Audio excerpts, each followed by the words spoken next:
शेख याकूब की रिपोर्ट के मुताबिक खबर शामी की जा रही है। गुजरांवाला का मशहूर पकवान सेंटर हक बाहू पकवान सेंटर उर्फ काका नाई ने गुजरांवाला का नाम रोशन कर दिया है। काका अली हजवेरी के 981 में उसके मौका पर गुजरांवाला से जाकर 350 हलीम की देगें तैयार की और गुजरांवाला का नाम रोशन किया।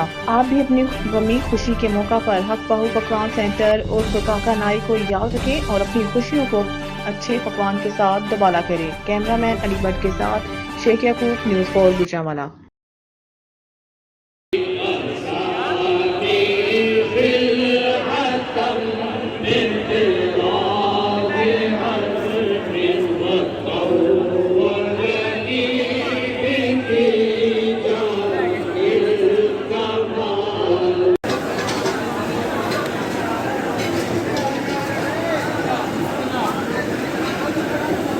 लंगर हाँ बिस्मिल्लाह ला ने बात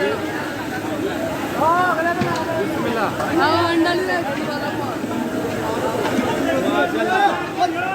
बल्ले भाई बल्ले लंगर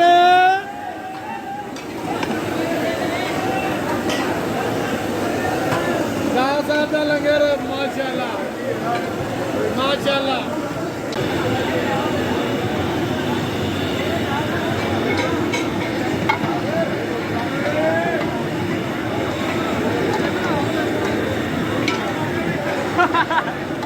माशाल्लाह माशाल्लाह दादा साहब का लंगर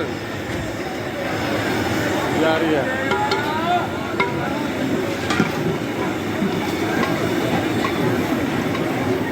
माशाल्लाह शाबाश शाबाश।